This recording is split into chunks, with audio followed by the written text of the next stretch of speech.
Assalamualaikum warahmatullahi wabarakatuh. Para peserta PPG tahun 2021 untuk PAI dan guru kemenang. Bagaimana untuk yang angkatan 1 PPG-nya? Lancar ya? Untuk yang angkatan 2 insya Allah setelah angkatan 1 ini selesai, maka dilanjutkan angkatan 2.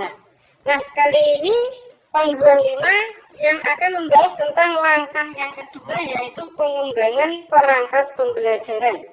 Pengembangan perangkat pembelajaran ini dilakukan setelah langkah 1, yaitu pendalaman materi. Pendalaman materi yang ada 10 modul itu, yang terdiri dari 4 modul pedagogi dan 6 modul profesional. Nah, untuk angkatan 1 insya Allah itu sudah selesai. Sekarang kita lanjutkan langkah 2, yaitu pengembangan perangkat pembelajaran. Bagaimana teknis-teknisnya, bagaimana tata caranya, ayo kita dalami bersama-sama. Nah, untuk pengembangan perangkat pembelajaran ini dilakukan selama 12 hari, yaitu dilakukan setelah pendalaman materi selesai. Berikutnya, terdiri dari 2 SKS, ya, dan kegiatannya untuk membuat perangkat pembelajaran setelah melakukan pendalaman materi, dan ini dilakukan secara daring. Tujuannya apa? Tujuannya adalah yang pertama, mengembangkan perangkat pembelajaran dengan pendekatan TPAJK, kemudian berbasis ICT dan berorientasi pada HOTS. Itu ya. Jadi TPAJK ini memadukan antara teknologi, pedagogi, dan materi. Kemudian kalau ICT ini terkait dengan teknologi informasi dan komunikasi, dan HOTS ini adalah terkait dengan berpikir tingkat tinggi. Jadi nanti perangkat pembelajaran itu yang meliputi TPAJK, berbasisnya ICT, dan orientasinya pada HOTS.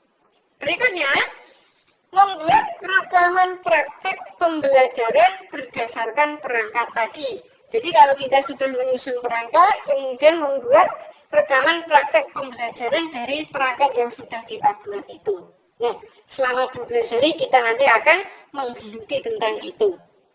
Lalu, bagaimana aktivitas utamanya? Aktivitasnya yang pertama adalah pengembangan perangkat pembelajaran. Jadi, di hari-hari pertama, yaitu dengan pengembangan perangkat pembelajaran. Kalau pengembangan perangkat pembelajaran sudah, dilanjutkan dengan pembuatan satu rekaman video praktek pembelajaran. Tentunya praktek pembelajaran ini mengacu pada perangkat pembelajaran yang sudah kita buat.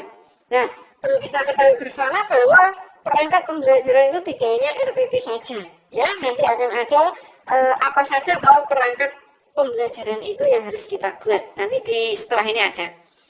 Kemudian yang ketiga, produk kegiatan pengembangan perangkat pembelajaran. Jadi produknya. Jadi nanti RPP ya berarti ada produk dari RPP itu dan lain sebagainya. Yang pertama kita ada satu persatu ya tentang pengembangan perangkat pembelajaran. Pengembangan perangkat pembelajaran itu diawali dengan mendiskusikan pengalaman mengembangkan dan mengimplementasikan perangkat. Itu langkah awalnya.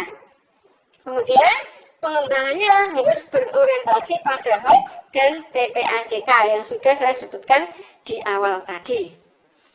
Berikutnya yang perlu dikembangkan, nah ini perangkat pembelajarannya itu apa saja? Yang pertama yaitu jelas RPP. RPP ini yang disusun harus bisa dilaksanakan saat PPL secara daring. Jadi RPP yang kita susun ini adalah nanti harus bisa dipraktekkan ketika kita melaksanakan PPL. Jadi PPL kita nanti juga menggunakan RPP yang kita buat di sesi ini. Berikutnya, mode daring bisa dengan menggunakan mode sinkronus, asinkronus, atau gabungan. Sinkronus itu berarti ya bisa hubungan dua arah, ya bisa bercakap-cakap antara guru dengan peserta didik. Misalnya metode daring dengan sinkronus itu membuat grup dengan Google Meet itu ya, atau Zoom dan lain sebagainya, itu sinkronus. Kalau asinkronus itu antara peserta didik dengan guru tidak bisa bercakap-cakap secara langsung, contohnya menggunakan LMS yang kita pakai space itu ya, itu namanya metode daring dengan asinkronus. Atau gabungan itu ya ada sinkronus dan asinkronusnya. Oke, berikutnya setelah RPP yang kedua adalah bahan ajar digital. Jadi setelah membuat RPP kita membuat bahan ajar digital. Misalnya bahan ajar digital itu adalah modul yang bisa dibagi secara daring. Jadi bahan ajarnya tidak dicetak, tapi dibagi secara daring, bisa berupa PDF atau bisa berupa PPT dan lain-lain ya. Kemudian yang ketiga adalah LKPD digital. Apa itu LKPD? LKPD adalah lembar kerja peserta didik. Kalau dulu kita menyebutnya LKS, ya. Jadi lembar kerja dari siswa atau peserta didik itu. Jadi setelah RPP, bahan ajar digital, LKPD. Berikutnya yang nomor 4 yang dibuat adalah media pembelajaran. Jadi kita harus membuat media pembelajaran. Contohnya media pembelajaran dengan menggunakan PowerPoint atau video animasi atau ya yang lain-lain ya. Itu tergantung kreativitas dari kita. Ya itu hanya contoh saja, misalnya dengan menggunakan PowerPoint, kemudian nanti bisa di-share secara daring. Tentunya ini nanti harus bisa dibagikan secara daring karena pelaksanaannya nanti juga secara daring. Yang kelima, setelah membuat media pembelajaran yaitu membuat evaluasi pembelajaran. Evaluasi pembelajaran ini juga dibuat, dirancang bagaimana agar bisa dilaksanakan secara daring. Contohnya yaitu evaluasi pembelajaran dengan menggunakan CBT atau menggunakan asesmen pada LMS atau yang lain-lain. Ya, ini hanya contoh saja. Jadi bisa menggunakan apapun, yang penting bisa diterapkan dengan daring. Terus berikutnya, perangkat pembelajaran itu dibuat masing-masing 3 untuk digunakan PPL. Jadi RPP-nya juga 3, kemudian nanti yang lain-lain ya, termasuk modulnya dan macam-macam LKPD itu media. Berikutnya ada evaluasinya juga, semuanya ada 3. Ini digunakan pada waktu PPL. Berikutnya hasil akhir dari perangkat pembelajaran yang kita buat tadi itu dimuat pada LMS untuk direview oleh dosen dan guru pamo. Bagaimana caranya? Insya Allah nanti setelah ini akan kita bahas ya di video yang lain. Akan kita bahas bagaimana caranya mengunggah perangkat pembelajaran pada LMS untuk direview oleh dosen dan guru pamongnya. Jangan khawatir. Oke, berikutnya yang kedua yaitu tentang pembuatan video praktek pembelajaran. Kalau tadi adalah pembuatan perangkat pembelajaran, semuanya dibuat secara daring. Nah, yang kedua ini pembuatan video praktek pembelajaran. Jadi perangkat yang sudah kita buat itu kita jadikan atau kita praktekkan dan kita rekam menjadi sebuah video. Bagaimana ketentuannya? Ketentuannya yang pertama, video praktek mengajar itu dibuat dari salah satu perangkat pembelajaran. Tadi kan kita diminta untuk membuat 3 perangkat pembelajaran kan? Nah, untuk yang satu kita gunakan untuk pembuatan video praktek pembelajaran yang kali ini. Ya, paham ya untuk yang ini? Berikutnya, video itu diedit menjadi 7-15 menit. Nah, tentunya dalam praktek pembelajaran itu kan kita minimal 1 jam pelajaran. Kalau untuk SD 1 jam pelajaran itu kan ada 35 menit.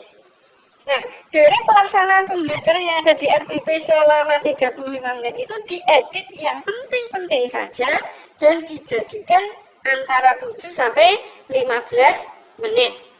Setelah diedit jadi, kemudian video itu diunggah pada LMS untuk direview oleh dosen.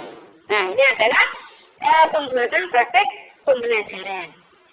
Yang ketiga, setelah tadi pembuatan praktek pembelajaran yang divideokan itu, berikutnya yaitu produk kegiatan pengembangan perangkat. Jadi kalau tadi adalah yang nomor 1 itu pengembangan perangkatnya, sekarang berupa produknya.